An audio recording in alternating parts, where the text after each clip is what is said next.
tantangannya, tekanannya banyak. Dan kalau menurut saya, walaupun dia curhat sebagai komisaris di Pertamina, tantangannya sekiranya jauh lebih berat ketika dia dibanding dia di Jakarta. Kan Jakarta tekanannya kanan kiri, di dalam iya, tapi juga di luar iya. Gitu. Walaupun saya kira ketika bantu Ahok, dia strateginya juga ada, gitu ya. Punya strategi yang cukup bagus. Dia tidak, ya omongannya memang keras, itu ya cenderung kasar. Gitu. Dengan ngelihat banyak-banyak kasus yang terjadi di BUMN, orang akhirnya pada pilihan, udahlah nggak usah ngambil keputusan bisnis. Diem-diem aja sampai masa jabatan.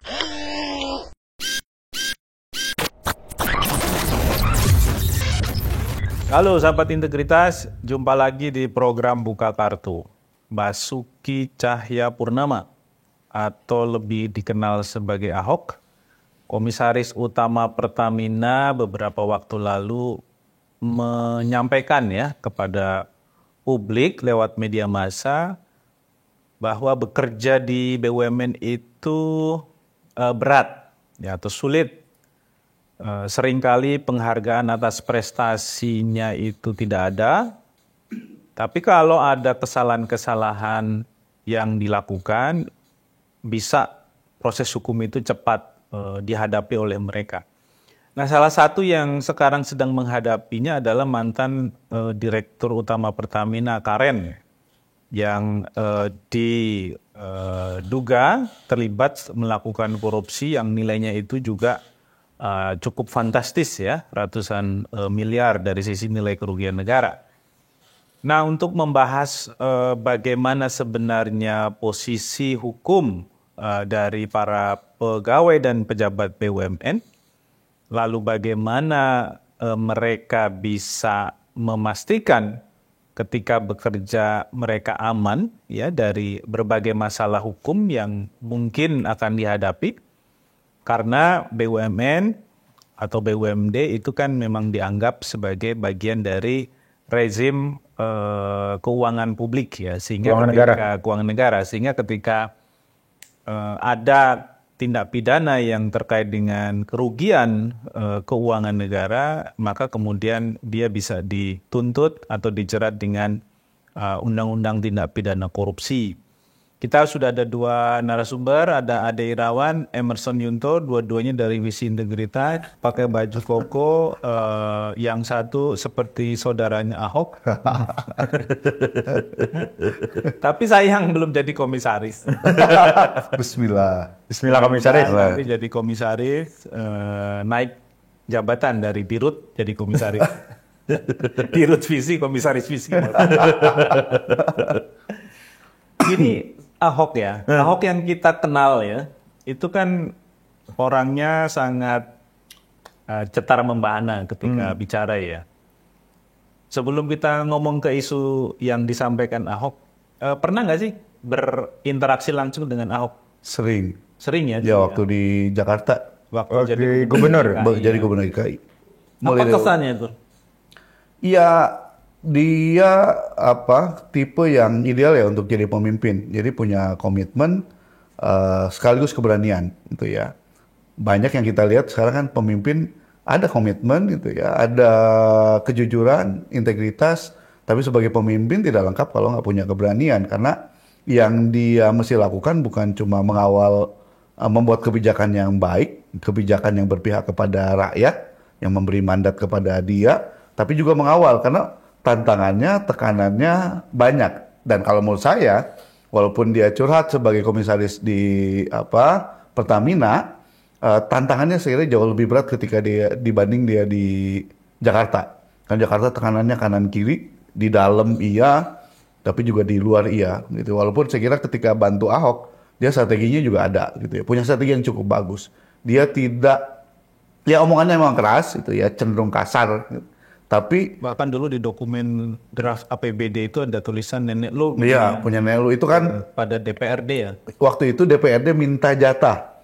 Kokir ya. Ada ya berapa triliun, tapi kemudian tidak dikasih, bukannya mundur gitu ya, tapi malah minta nambah, makanya ditulis ini uang nenek lu atau budget nenek lu gitu. Tapi sebelum konfrontasi dengan DPRD, Ahok sebenarnya ketika awal-awal dia jadi wagub kalau tidak salah atau jadi gubernur, dia minta kita waktu itu kita di ICW untuk mereview APBD. Waktu itu ada dari ICW, ada dari APBD atau draft APBD? draft APBD ya, ada dari ICW, Fitra waktu itu Roy kalau tidak salah. Kita menemukan banyak kejanggalan gitu ya. Tapi dia bilang kita mulai dari yang termudah. Yang termudah siapa? Yang dikelola birokrasinya, yang susahnya nanti aja gitu ya. Nah, ketika ribut dengan DPRD, dia sudah mulai bisa mengonsolidasi birokrasi dan dia berani melawan DPRD. Yang lain Ahok juga berani untuk lindungi anak buahnya, gitu ya. Yang masih saya ingat waktu itu adalah ketua Bapeda, saya lupa Bu Tuti atau siapa gitu ya. Ibu Tuti waktu itu kan APBD Jakarta di lock ya, kalaupun ada perubahan akan tahu Sistem itu ya. ya, akan tahu siapa yang mengubah di APBD. Karena masing-masing pegang akun. Betul. Nah, waktu itu DPRD Bapeda tadi dikejar terus sama banyak pihak lah ya, yang biasa selama itu waktu itu banyak mendapatkan keuntungan dari dari APBD, dari PUS dan sebagainya. Dan Ahok waktu itu pasang badan, dan saya kira itu cukup bagus karena kalau lihat kondisi daerah, kadang-kadang lepas di pimpinannya, anak buahnya dalam hal ini dinas, yang kemudian kalau bahasa Sunda diuak-uak gitu ya. Dan diganggu ya. Diganggu gitu ya untuk mereka dapat jatah. Dan Ahok saya kira proteksi, selain kemudian sistemnya juga dibangun. Sistemnya dibangun sehingga sulit orang untuk menyalahgunakan anggaran. Saya kira ini contoh baik ya, praktik baik yang dilakukan oleh kepala daerah ya. Terlepas Termasuk dari itu ya, yang pengembangan unit pengendalian gratifikasi ya. ya dulu Di Pemda DKI. Ya. betul, itu juga kerjasama dengan ICW ya, didukung oleh kedutaan Inggris ya waktu itu. Padan juga datang pada saat launching kalau tidak salah, mungkin begitu Padan. Dan saya kira cukup bagus. Dan cerita menarik dari Ahok bukan hanya saat jadi gubernur DKI ya, tapi saat jadi bupati Belitung. Jadi pada saat pertemuan langsung itu dia bercerita, ya saya itu juga berhadapan dengan DPRD sebagai kepala daerah. Dan kalian tahulah DPRD itu maunya apa sih? Paling kan ngejar proyek di APBD. Nah, yang saya lakukan, saya nggak melarang mereka. Mereka punya perusahaan, mereka ikut tender, ya itu ya kita nggak bisa tolak lah. Tapi syaratnya harus profesional. Iya. Boleh ikut tender, boleh menang, kerjanya harus benar. Kalau nggak benar ya gue coret. Gitu ya. Jadi gue juga periksa tuh hasil dari pekerjaan mereka. Kalau membangun jalan ya gue periksa jalannya kayak apa. Bener nggak? Jadi antara keberanian, strategi, ya itu kan juga bagian dari solusi ya. Dan ketelitian ya. Dan detail ya. Dia dibaca. Bukan bilang mantap, bagus, Bilang mantap, lanjutkan. apalagi belum baca, Luar biasa. sehingga kemudian 9 tahun kemudian kaget. Kaget. Ngomongin siapa nih kira-kira? Nah, siapa yang biasa ngomong kaget kan ke dalam pidato ya? Nah, kita balik ke yang disampaikan Ahok kemarin ya saat jadi komisaris. Son, kan data kasus korupsi pejabat BUMN, pegawai BUMN itu kan banyak ya. Benar. Dari sektor A sampai sektor Z, mulai dari suap, kerugian negara, gratifikasi gitu ya. Kalau kemudian kita cek apa yang disampaikan Ahok ini, sebenarnya penegakan hukum yang melibatkan para pejabat dan pegawai BUMN itu sebenarnya real kasus atau abu-abu sebenarnya? Kalau dilihat memang ini real kasus ya. Artinya apa? Tadi Atan di awal bilang bahwa keuangan BUMN itu atau BUMD masuk ke dalam rejim keuangan negara atau keuangan daerah gitu ya. Nah artinya ketika masuk dalam keuangan daerah itu bisa diproses oleh Undang-Undang Tindak Pidana Korupsi, Undang-Undang Tipikor gitu ya. Jadi di salah satu pasal 2 dan pasal 3 menyebutkan salah satu unsur ada merugikan keuangan negara atau perekonomian negara. Nah, problemnya adalah di BUMN itu kan ada yang disebut sebagai aksi korporasi, aksi perusahaan, misalnya merger, akuisisi, pembelian saham dan sebagainya. Ada beberapa Termasuk jenis pengadaan kan? pengadaan, termasuk pengadaan. Nah, problemnya adalah begini, ketika ada keputusan-keputusan bisnis, keputusan aksi korporasi, kalau untung mungkin nggak ada masalah, Nang. Problemnya adalah kalau ada indikasi kerugian keuangan negara. Atau rugi. Rugi gitu. Nah, ini bisa Karena rugi ini kan ada dua terminologi ya. Rugi karena bisnis, Betul. rugi karena penyimpangan. Ya. Nah, di beberapa kasus itu adalah rugi karena keputusan bisnis. Jadi, ini kan bisnis kan seringkali sulit diprediksi ya. Kadang pada saat pengambilan keputusan itu mungkin prediksinya untung, tapi di tengah jalan jadi rugi gitu ya. Nah, ini yang kemudian Seperti inilah ya, seperti ya jargonnya high risk high return. betul. Jadi semakin tinggi resikonya, keuntungannya biasanya semakin tinggi gitu ya. Sebagai pemilik Supel 1200 dia langsung bisa menerjemahkan. Iya, jadi semakin tinggi resikonya biasanya semakin tinggi keuntungannya begitu. Nah, problemnya adalah dengan ngelihat banyak kasus yang terjadi di BUMN, orang akhirnya pada pilihan udahlah nggak usah ngambil keputusan bisnis, diem aja sampai masa jabatan. Nah, cuman kan itu akan berdampak pada tingkat penerimaan, kinerja dan sebagainya. Jadi bicara soal BUMN, bicara BUMD, pasti bicara soal keuntungan kan. Nah, itu yang kemudian terjadi. Nah, sebenarnya gitu ya, keputusan bisnis itu bisa terhindar dari proses pemidanaan, baik pemidanaan individu atau pejabat atau korporasi. Jadi keputusan bisnis seperti apa sih yang kemudian bisa dianggap misalnya nanti kalaupun ada praktek kerugian itu bisa terhindar. Nah, ada yang namanya istilah bisnis. Tahan dulu, Zon. Ya. Sebelum ke sana, gue mau ke Pak Ade lagi ya. Terkait dengan apa yang dihadapi ya sebagai pressure keseharian para pejabat terutama di BUMN. Beberapa yang kita temui kan bilang nyawa kami ini mau dicabut hari ini, tahun depan, bulan depan itu kami nggak tahu. Artinya mau digeser hari ini, mau digeser besok, mau digeser tahun depan, mau diganti, dicopot, itu sesuatu yang di luar kendali mereka. Sehingga mereka ini juga dalam ketidakpastian sebagai profesional gitu ya. Bahkan ada juga kawan kita yang akhirnya dicopot gara-gara melawan atasannya. Ya. Ini kan pressure politik. Ada lagi yang pressure hukum tadi yang bisa jadi dipidana atau mungkin dalam bahasa lain dicari-cari masalah yang mungkin ada di BUMN itu hanya untuk kepentingan ngedil perkara dan lain-lain. Ini bobotnya lebih kenceng yang mana sih? Yang dihadapi oleh para pejabat BUMN. Kan lu sering ngobrol tuh sama komisaris, sama direksi. Kan kita kalau ngobrol bareng, Kan gue hostnya. Nanti kalau gue kurang lu bisa. Pas tidak boleh.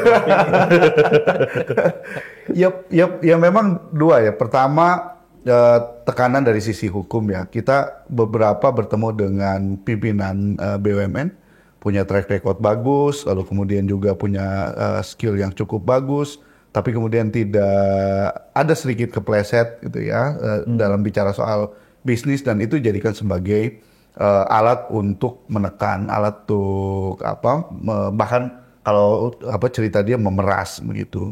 Dan ini memang yang risiko yang banyak dihadapi oleh teman-teman di BUMN. Selama kita berinteraksi juga saya kira banyak yang cukup bagus, punya integritas, punya komitmen gitu ya. Tapi kemudian seperti Eson katakan, Dan punya visi juga ya. punya visi gitu ya, bukan visi integritas. Punya visi dan punya integritas, Fatma. Dia bisa bikin distrak aja. Iya, dia bisa ya, tapi kemudian karena ada tekanan macam itu ya tidak bisa berbuat apa-apa, walaupun tadi nanti Esan bisa jelaskan ada bisnis adjustment. Mereka akhirnya terserap ke swasta lagi ya. Ya lebih baik memilih itu. Alih-alih mengembangkan Betul. BUMN. Walaupun yang kedua memang untuk pimpinan ya lebih banyak ke tekanan politik gitu. Dan ini juga terlihat dari beberapa riset yang kita lakukan. Kalau bicara middle ke bawah, biasanya ketika pimpinannya punya komitmen, mereka akan ikut kok, dipaksa untuk ikut, apalagi kemudian aturan-aturannya sinergikan dengan KPI, gitu ya. Integritas disinergikan dengan KPI supaya menjadi culture, itu bisa, gitu ya. Dan itu jalan. Tapi kemudian kalau pimpinannya berubah, gitu ya, dan bahkan punya potensi untuk berubah, itu. Ini ke bawahnya juga bisa ikut berubah, sama seperti di birokrasi BUMN juga kan, samina wa ta'na kepada atasan. Kalau yang skeptis ya mereka ya asal kerja aja gitu ya, padahal potensinya cukup bagus. Jadi di politik ini ya cukup punya pengaruh besar begitu. Dan kita lihat juga kan misalnya penunjukan komisaris kadang-kadang ya seleksinya lebih didasarkan pada kedekatan dia sebagai relawan di tim sebelumnya begitu. Dan ini ya walaupun sudah mulai ada perbaikan-perbaikan tapi belum banyak berubah, sehingga pimpinan-pimpinan yang tidak bisa mengakomodir kepentingan politik gitu ya, itu yang bisa dengan mudah untuk digeser begitu. Ya kepentingan politik kan bisa dari polisinya, bisa dari bantuan-bantuan yang ada di BUMN, atau mengakomodir orang tertentu atau mengakomodir vendor tertentu gitu. Dan ini menjadi catatan yang menurut kita ya belum banyak berubah, dan ini yang mesti didorong dari atas. Kalau istilahnya teman kita Pak Amin Sunaryadi ya, setting tone from the top gitu ya. Bukan begitu Pak Esan? Betul Pak. Jadi harus dimulai dari atasan. Kalau di BUMN-nya ya jajaran direksi dan komisaris. Dalam konteks BUMN secara umum ya di kementeriannya, dalam konteks bernegara adalah kepala pemerintahannya gitu ya. Dan kalau itu tidak ada ya gini-gini aja gitu ya, dan BUMN belum pada akhirnya belum bisa seperti yang diinginkan gitu ya. BUMN menjadi salah satu katalisator ekonomi kita gitu ya. Bukan cuma cari untung tapi juga melakukan pelayanan gitu ya. Ya pelayanannya kepada publik bukan kepada politisi, dan ini yang PR besar saya kira yang belum bisa diselesaikan gitu ya. Ini problem politisasi politik di BUMN. John, balik lagi ke tadi ya, memastikan batasan antara tindakan-tindakan direksi itu dianggap sebagai bagian dari tupoksi mereka, ya. Kalau dalam bahasa tadi kan, ya itu bagian dari aksi korporasi saja.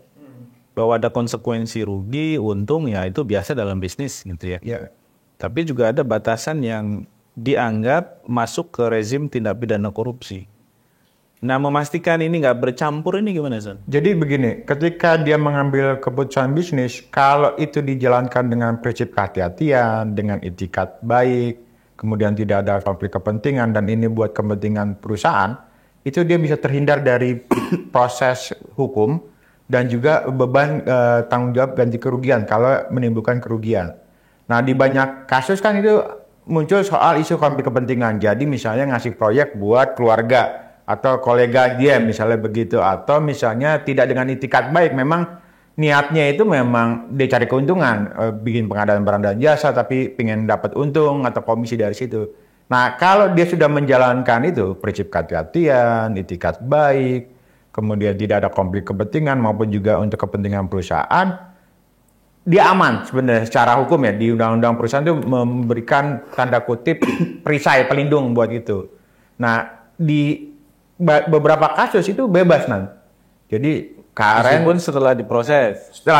Jadi ini yang kemudian jadi apa? Jadi kalau kita bisa katakan jadi perisai itu bagi mereka-mereka tuh yang memang punya itikat baik gitu ya ketika menjalankan bisnis. Nah, ada beberapa kasus yang mungkin fenomenal Bu Karen ya, sebelum yang diproses oleh pidana di kasus KPK ya. Jadi dia pernah diproses, dihukum di tingkat pertama banding, kemudian dibebaskan di Mahkamah Agung karena dianggap telah menjalankan prinsip judgment rule, artinya menjalankan keputusan bisnis secara hati-hati, kemudian itikat baik. Secara hati-hati itu gimana sih? Artinya apa? Misalnya ada pertimbangan dari komisaris atau ada penilaian dari pihak ketiga, misalnya bahwa ini aman secara hukum misalnya begitu ya. Nah, ketika terjadi apa-apa di kemudian hari, dia bilang kan saya sudah melakukan konsultasi atau mendapatkan second opinion. Atau sesuai SOP. Sesuai SOP gitu, atau sesuai aturan main. Jadi dia nggak serampangan gitu dalam proses pengambilan keputusan. Nah ini biasanya beberapa berhasil lolos, nah. Walaupun ada juga yang agak tricky, dia ngedepankan pakai bisnis judgment rule, tapi diketahui bahwa dia sebenarnya punya etikat tidak baik atau ada konflik kepentingan di situ. Oh jadi 3 hal tadi itu adalah syarat yang harus ada semuanya. Betul, ada semua. Jadi Untuk terhindar dari tindak pidana. Betul, karena kita bicara soal lagi-lagi tadi keputusan bisnis kan bisa untung bisa rugi gitu ya. Tapi kalau sudah dilakukan tadi yang step-step itu, dia sebenarnya bisa lolos tuh dari proses hukumnya. Tadi kan satu kehati-hatian, kedua Etikat dengan baik. niat baik. Niat baik, betul. Etikat baik. Nah ini ngukurnya gimana? Jadi kalau etikat baik itu dia nggak punya motif apa-apa. Jadi wah gue nggak punya misalnya gue misalnya bikin project nanti gue dapat feedback gitu. Harapannya nggak ada. niat jahatnya nggak ada. Jadi memang gue jalannya buat kepentingan perusahaan, bukan buat kepentingan pribadi misalnya begitu. Itu yang kemudian terjadi di soal itikat baik ya atau mens rea. Karena keluarga gue juga nggak ikut. Nggak ikut, betul. Atau teman gue juga nggak ikut. Betul. Gitu ya. Artinya itu profesional, murni. Betul. Keputusan meskipun keputusan itu akhirnya merugikan. Ya di kemudian hari ya. Karena kan yang dipersoalkan pasti yang merugi ya. Iya. Kalau yang untung kan nggak Jadi, dipersoalkan. nah di isu penegakan hukum begitu, dia akan lihat pertama mungkin laporan BPK atau ini ada kerugian nih. Dia nggak akan lihat di awal apakah ada itikat baik, tidak itikat baik dijalankan prinsip pengadilan belakangan. Makanya beberapa tuh kasus tuh dibawa dulu ke pengadilan. Jadi lo aja nanti yang minta maaf, terdakwa saja yang membuktikan begitu. Tapi kalau per teori memang dalam konteks white collar Crime. iya crime kayak gini, Kejahatan kerah putih pada ya? ya kejahatan. Untung kita nggak pakai Siap, mohon kerah maaf. putih. Ini kera biru. Kerah biru, darah biru. Asal jangan keras sakti, bro. Nah, memang ada ketentuan bahwa misalnya direksi, termasuk komisaris, termasuk pengawas, bisa kena penalti kalau kemudian ada kerugian. Di banyak riset-riset Tapi itu internasional. perdata kan, bukan pidana. Ya, ke dalam konteks perusahaan memang mereka harus ikut tanggung renteng. Kadang-kadang kan tutup mata atau mereka juga terlibat. Di aturan di kita juga terkait dengan BUMN. Saya kira setahun lalu ya ada edaran bahwa kalau BUMN merugi, direksi komisaris harus bertanggung jawab. Gitu ya. Bentuk tanggung jawabnya? Bentuk tanggung jawabnya ya mengganti kerugian secara pribadi di BUMN tersebut gitu ya. Kecuali memang yang sudah disebutkan Esan tadi, pertama ada niat baik. Ya. Lalu kemudian kehati-hatian. ada 5 hal yang dipertimbangkan ya. Kebijakan yang dibuat adalah untuk kepentingan perusahaan gitu ya, atau apa istilah di Inggrisnya itu Pak, fiduciary duty gitu ya. Duty. Lalu pengambilan keputusannya juga berbasis data gitu ya. Tadi Esan sudah jelaskan, tidak berdasarkan suka atau tidak suka gitu ya, tapi juga didasarkan pertimbangan-pertimbangan rasional. Misalnya mau investasi atau mau membuat pengadaan gitu ya, didasarkan pada pertimbangan itu. Lalu kemudian ya tidak konflik kepentingan dalam membuat keputusan tersebut gitu ya.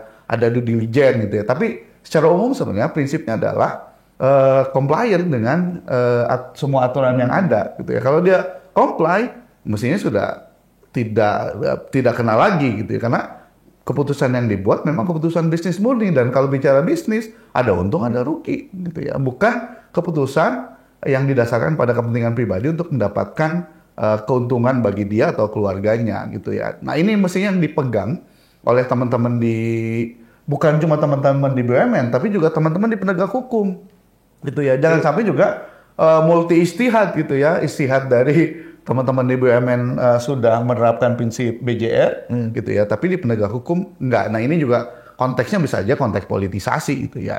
Makanya mungkin masalah karena pasal 2, pasal 3 Undang-Undang Tipikor multitafsir ya. Iya, itu dianggap pasal karet ya. Pokoknya apapun yang dianggap kerugian keuangan negara bisa diproses. Jadi dia nggak ngelihat itikat baik di awal itu nggak dilihat, tapi diproses dulu, buktikan aja nanti di pengadilan. Gitu. Nah kalau akhirnya bebas murni nih, ya setelah diproses hukum, orangnya bisa nuntut lagi nggak ke penegak hukum?